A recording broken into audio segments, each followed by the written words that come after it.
혹시 어린 시절의 상처로 나는 결코 행복할 수가 없을 거야. 앞으로 어떤 것도 해내지 못할 거야. 원하는 인생을 살아갈 수 없을 거야. 라는 생각에 깊이 빠져들진 않으신가요? 어린 시절에 사랑받지 못한 상처, 실패와 좌절, 인정받지 못한 아픔들로 인해서 나는 앞으로도 아무것도 못할 거야. 불행할 수밖에 없고 사랑받지 못할 거야. 라는 생각에 사로잡혀 있진 않으신지요? 여기 한 마리의 강아지가 있습니다. 우울증을 연구하는 과학자들이 강아지를 기둥에 묶고 전기 충격을 가했습니다. 처음에 개는 당연히 그 고통에 펄쩍 뛰고 그곳을 벗어나기 위해 온갖 노력을 합니다. 그러나 줄이 기둥에 매어져 있어서 도망칠 수가 없었어요. 그 상태로 가혹하지만 전기 충격이 반복해서 강아지에게 가해집니다. 도망치려는 노력은 불필요하게 힘만 든다는 것을 점점 학습해 갑니다. 강아지가 충분히 고통을 체념하고 포기했을 때쯤 과학자들은 기둥에 묶은 줄을 풀어줬습니다. 그리고 다시 전기 충격을 가했어요. 그러나 강아지는 가만히 있었어요. 코끼리를 길들이기 위해서는 우선 아기 코끼리를 어미로부터 떼어난 다음에 그 아기 코끼리를 심하게 구타한다고 합니다. 그리고 그 과정에서 막대로 피가 날 때까지 귀 옆을 두드린대요. 이런 과정을 통해서 코끼리의 마음속에 인간은 크나큰 고통을 줄 수 있는 두려운 존재로 인식이 되는 것입니다. 다 자라서 성체가 된 코끼리는 발기질 한 번만으로도 사육자를 응징할 수도 있지만 그런 과정으로 길들여진 코끼리는 귀를 두드리는 막대기 하나만으로도 사육사의 노예가 된다고 합니다. 홀로 독립해서 살아갈 수 있는 성인에 비해서 어린아이들은 살아가기 위해서 양육자의 보호가 필요합니다. 그런 상태의 어린아이에게 주어지는 정서적이고 신체적인 학대로 인한 마음의 상처는 전기 충격 실험 속의 강아지나 길들여지는 코끼리의 경우처럼 벗어날 수 없는 고통이 됩니다. 마음이 아무리 힘들고 두려워도 아이는 스스로 자신이 살아갈 환경을 선택할 수가 없기 때문이지요. 이렇게 상처를 반복해서 받은 마음은 아무것도 못할 것 같다는 생각과 느낌에 사로잡히기 시작합니다.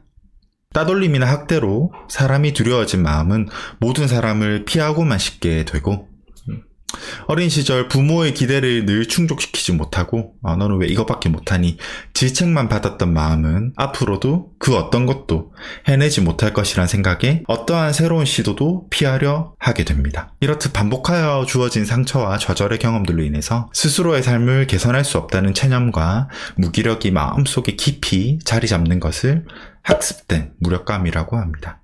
저는 이 학습된 무력감이란 개념을 접할 때마다 진료실에서 만난 환자분 한 분의 얘기가 떠오르는데요. 다음의 이야기는 그분의 이야기를 각색을 한 것이에요. 그분의 아버지는 어린 시절 자주 술을 드셨고요. 술만 마시면 난폭해지시고 환자분을 구타했다고 합니다. 그래서 그 환자분은 살아오는 내내 아버지를 두려워하게 됐다고 해요. 이제 나이가 들어서 그 환자분의 덩치는 훨씬 커졌고 그에 반해 늙어가는 아버지는 점점 왜소해졌지만 그의 마음은 어린 시절과 똑같았다고 합니다. 늘 불안에 떨면서 불합리한 아버지의 화와 질책을 듣고만 있었다고 합니다.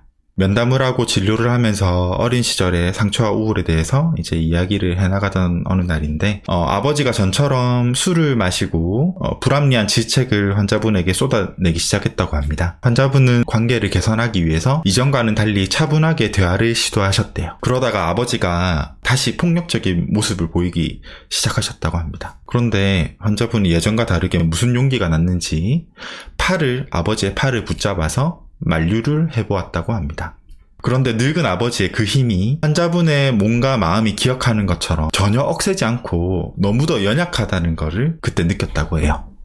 그때 무언가 환자분이 크게 느낀 바가 있었다고 합니다. 그 이후로 환자분은 아버지를 대할 때뿐만 아니라 선배, 직장 상사들과 같이 그런 권위가 높은 이들에게 느끼던 막연한 두려움, 불안감도 함께 줄어드는 걸 느꼈다고 합니다. 그가 그토록 두려워하고 불안했던 것은 어릴 때 느꼈던 마음이 남아있어서지 실제로 지금 나보다 권위가 높은 존재들이 나 자신을 위협하고 있기 때문이 아님을 깨달았던 것입니다. 그리고 더 이상 무력한 존재가 아님을 자각했기 때문이기도 했습니다.